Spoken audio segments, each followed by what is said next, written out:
Bonjour à toutes et à tous, je suis très heureuse de vous retrouver aujourd'hui pour une nouvelle vidéo et mon Dieu, ça fait très longtemps que je n'ai plus fait de vidéo, je suis un petit peu rouillée.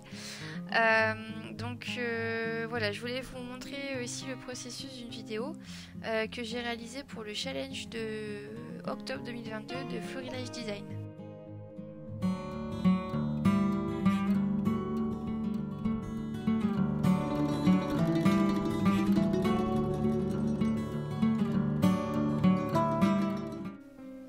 Voici le moonboard proposé par Florilège Design pour ce mois d'octobre 2022.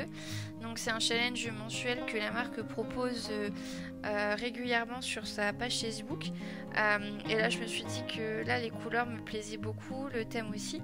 Alors au niveau de ce challenge là, ce que j'ai voulu faire c'est vraiment travailler plutôt sur les couleurs, notamment du coup de leur nouvelle collection, plutôt que sur les images que l'on voit, etc. Alors à raison ou à tort, je n'en sais rien, mais du moins voilà, c'est la page que j'ai pondue entre guillemets pour ce challenge m'a inspiré, m'a été inspirée par ce moonboard. Donc voilà, vous avez jusqu'à la fin du mois pour réaliser ça. Donc au niveau de cette page, j'ai utilisé les papiers de la collection Arizona, où j'ai découpé avec ce disque cutter des cercles en fait plus ou moins importants. Le plus grand fait, je crois, de mémoire 14 cm, je ne suis pas sûre, mais je crois que c'est ça.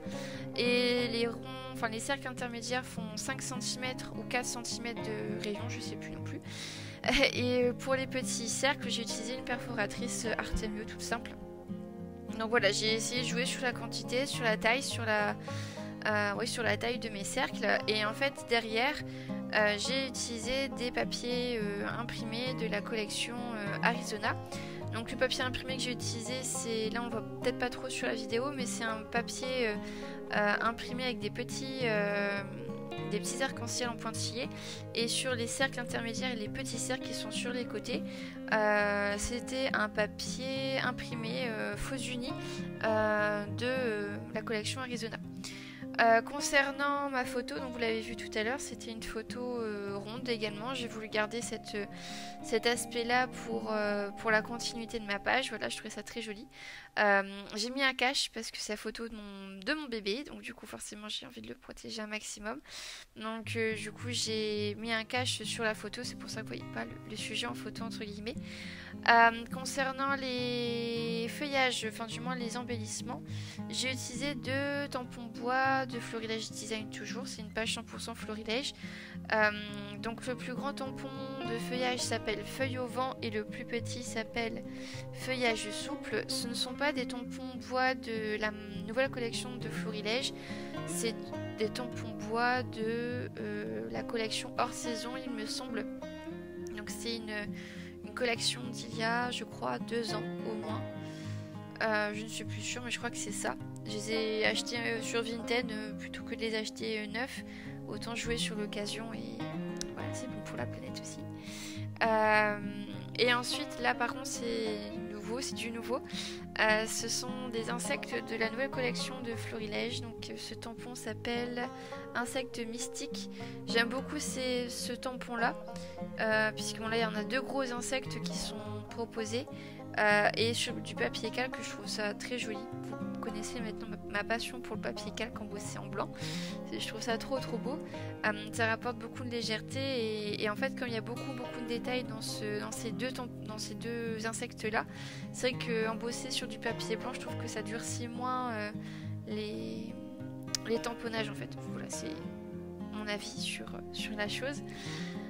Ensuite, concernant la colorisation de mes feuillages, j'ai utilisé la palette Complexion de Prima Marketing, je crois.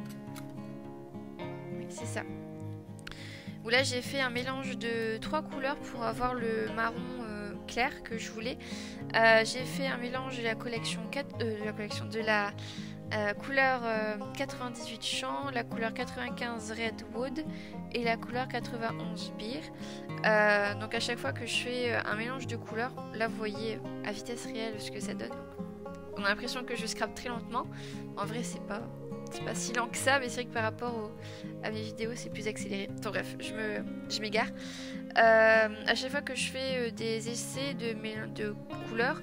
Donc j'essaye de retenir les mélanges de couleurs que je peux faire et je note sur un papier brouillon à côté le mélange de couleurs que j'ai pu faire pour qu'ensuite je puisse vous le retransmettre dans ma vidéo.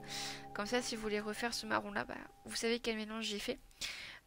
Donc j'ai fait ce marron là et j'ai utilisé un marron pur, donc la couleur 91 Beer, toujours de la palette complexion. J'ai utilisé ce marron foncé là pour faire la base de mes feuilles après, de mes feuilles après. Pour la technique de colorisation, ça ne change pas d'habitude. Je mets toujours ma couleur très diluée en premier sur la totalité de mon feuillage. Puis après, donc j'étire sur mon feuillage. Là, j'ai essayé de faire en sorte à ce que la totalité de mon feuillage ne soit pas remplie pour y donner un aspect de flou, un aspect peut-être plus naturel. Enfin, je sais pas trop comment l'expliquer. Et voilà, je trouvais ça intéressant de ne pas aller jusqu'au bout de ma feuille. Je trouve ça très artistique entre guillemets. Et après, au niveau de la base de mon feuillage, la base de ma feuille, je viens intensifier avec mon marron qui est pur.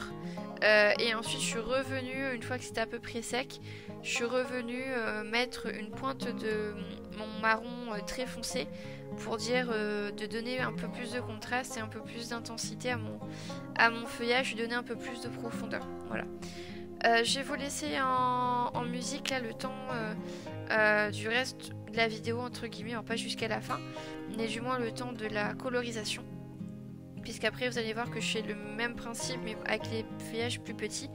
Donc c'est pas nécessaire je pense de revoir encore mes explications par au-dessus puisque c'est la même technique. Donc voilà, je vous reprends juste après pour le moment où je mets en page ma page. Voilà, bon visionnage.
Donc une fois que tout est détouré, sec, tout ça, je suis venue donc du coup faire ma mise en page qui m'a pris une petite vingtaine de minutes.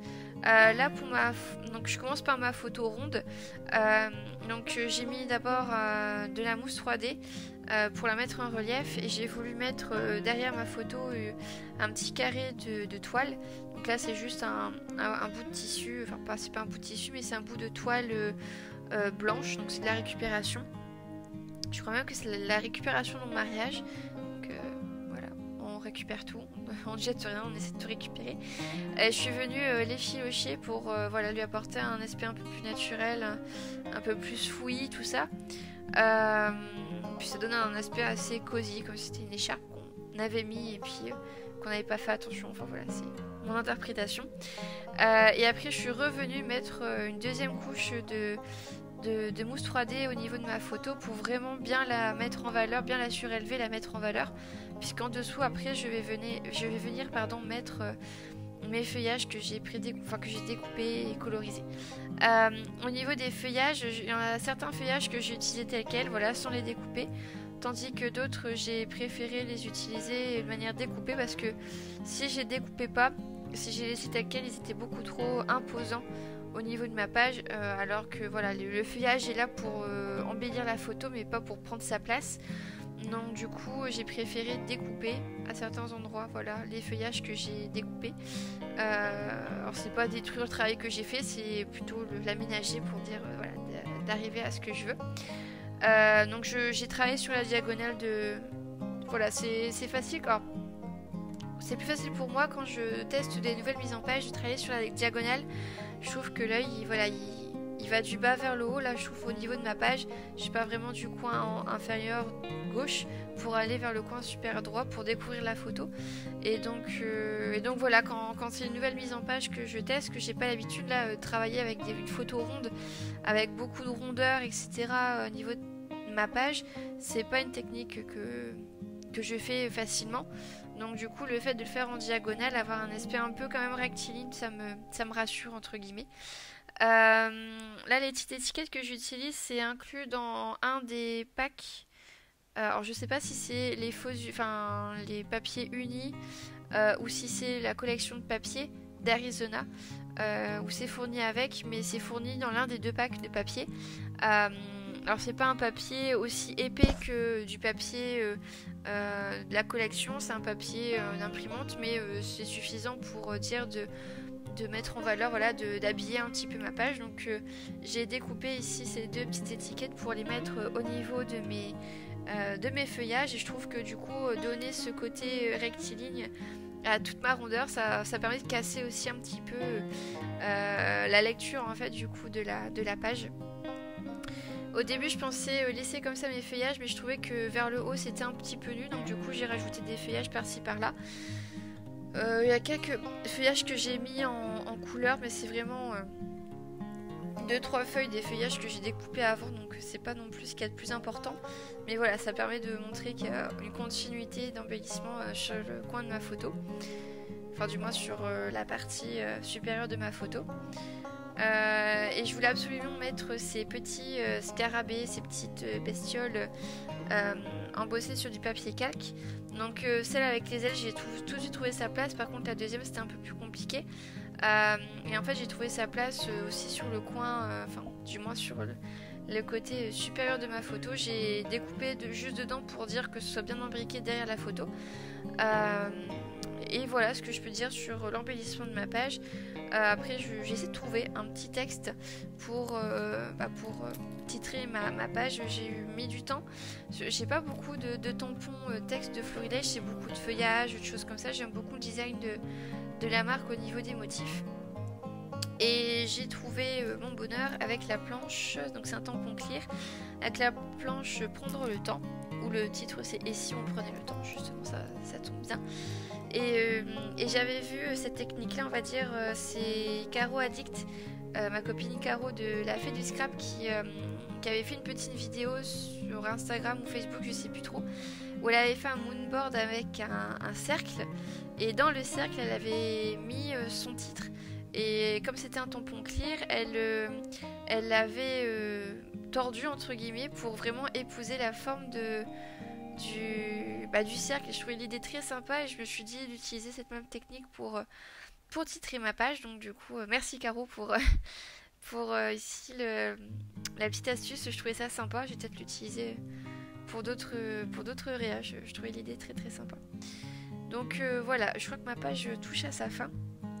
Je vais mettre quelques touches de Posca blanc pour rapporter un petit peu de patouille. C'est vraiment quelque chose de très, très léger, mais qui donne quand même son petit effet.